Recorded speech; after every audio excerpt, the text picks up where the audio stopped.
न्यायालय के आदेश पर आलोक ट्रैक्टर एजेंसी संचालक के ऊपर दर्ज हुआ धोखाधड़ी का मुकदमा। खबर मध्य प्रदेश के रीवा जिले से है, जहां न्यायालय के आदेश पर आलोक ट्रैक्टर एजेंसी संचालक के ऊपर दर्ज हुआ धोखाधड़ी का मुकदमा। जानकारी के मुताबिक बताते चलें कि ट्रैक्टर एजेंसी संचालक द्वारा ग्राहकों के साथ की जा रही धोखाधड़ी के एक मामले में न्यायालय संज्ञान लेते हुए सिटी कोतवाली थाना प्रभारी को आलोक ट्रैक्टर एजेंसी संचालक आलोक सिंह पुत्र राघवेंद्र सिंह के विरुद्ध धोखाधड़ी का मामला दर्ज करने के निर्देश दिए हैं। साथ ही न्यायालय ने अपने आदेश में यह भी कहा है कि थाना प्रभारी आरोपी के विरुद्ध एफआईआर दर्ज करने के बाद 7 अक्टूबर से पूर्व न्यायालय में कार्रवाई की जानकारी प्रस्तुत करें। दरअसल यह पूरा मामला आज से 3 वर्ष पूर्व का बताया जा रहा है, जिसमें धर्मेंद्र पांडे निवासी ढेकाहा ने रिंग रोड स्थित आलोक ट्रैक्टर एजेंसी से एक ट्रैक्टर खरीदा था, जिसके बाद लगातार वाहन स्वामी एजेंसी संचालक से अपने वाहन की आरसी सहित अन्य दस्तावेजों की मांग कर रहा था। कई महीने बीत जाने के बाद भी जब एजेंसी संचालक ने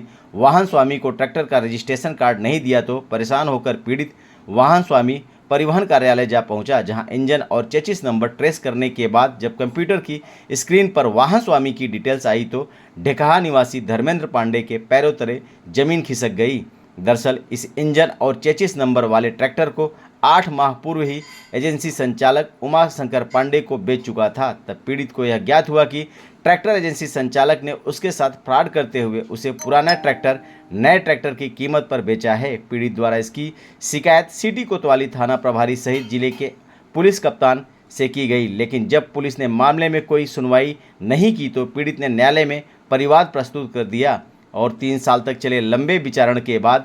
अधिवक्ता द्वारा दिए गए तथ्यों के आधार पर न्यायिक मजिस्ट्रेट प्रथम श्रेणी ने सिटी कोतवाली थाना प्रभारी को पूरे मामले में अपराध पंजीबद्ध करने के बाद न्यायालय को सूचित करने के निर्देश दिए हैं। आइए सुनाते हैं कि अधिवक्ता ने क्या कहा।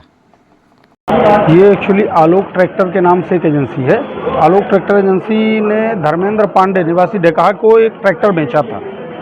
और वो ट्रैक्टर धर्मेंद्र पांडे को बेचने के बाद धर्मेंद्र पांडे और उनके पिताजी के माध्यम से पूरे पैसे पेमेंट किए गए और जब दस्तावेजों की मांग की गई तब उसमें उनके द्वारा आनाकानी की जाती रही। बाद में जब पक्षकार को ऐसा लगा कि कहीं ना कहीं कुछ न कुछ तो गड़बड़ है तो उन्होंने अपने ट्रैक्टर का इंजन नंबर चेसिस नंबर जा करके आरटीओ ऑफिस में डाल करके देखा तो जो ट्रैक्टर उनको आज न्यू ट्रैक्टर के नाम से बेचा जा रहा है वो ट्रैक्टर 6-8 महीने पहले ही एक उमा शंकर पाठक नामक व्यक्ति के नाम पर दर्ज था। उनके नाम पर न्यू व्हीकल का रजिस्ट्रेशन था, न्यू व्हीकल का बीमा था और पता चल रहा है कि हमें भी न्यू व्हीकल का तो एक ही इंजन नंबर चेसिस नंबर के 2 ट्रैक्टर जो आज हमको बेचा जा रहा है वो 6 महीने पहले ही दूसरे व्यक्ति को बेचा जा चुका है। तब उन्होंने, मैं आपको बता रहा हूँ इसकी प्रॉपर डिटेल, तब उनके द्वारा दिनांक 28/4/22 को थाना प्रभारी सिटी कोतवाली के समक्ष एक आवेदन दिया गया कि हमारे साथ ऐसा ऐसा गलत हुआ है, लेकिन उनके द्वारा कोई कार्रवाई नहीं की गई। तब दिनांक 23/5/22 को पुलिस अधीक्षक महोदय रीवा के समक्ष भी धर्मेंद्र पांडे द्वारा एक आवेदन दिया गया, परंतु तब भी कोई कार्रवाई नहीं हुई। अंततः व्यथित होकर आवेदक को न्यायालय की शरण में जाना पड़ा और न्यायालय में उन्होंने धारा 156(3) दापरासा का परिवाद दायर किया, जिसमें माननीय न्यायालय को यह अधिकार है कि जब कोई मामला प्रथम दृष्टया बनता हो और पुलिस द्वारा कार्रवाई न की गई हो तो न्यायालय प्रकरण के तथ्यों को देखते हुए संबंधित पुलिस थाने को ये आदेशित करे कि इस प्रकरण पर एफआईआर दर्ज की जाए। तो इसका पूरा विचारण न्यायालय में चला, सारे दस्तावेज पेश किए गए। उन सबको दृष्टिगत रखते हुए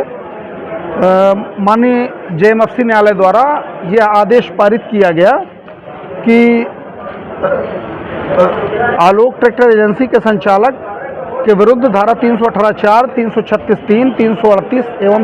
340(2) के अधीन प्रथम सूचना रिपोर्ट दर्ज न्यायालय को अविलंब सूचित करें। ये आदेश करने के उपरांत न्यायालय द्वारा थाना प्रभारी को ये पत्र है, आपको ये पत्र भी जारी किया गया है कि आप इस प्रकरण में तत्कालिक कार्रवाई करके दिनांक 7/10/25 तक न्यायालय को सूचित करें।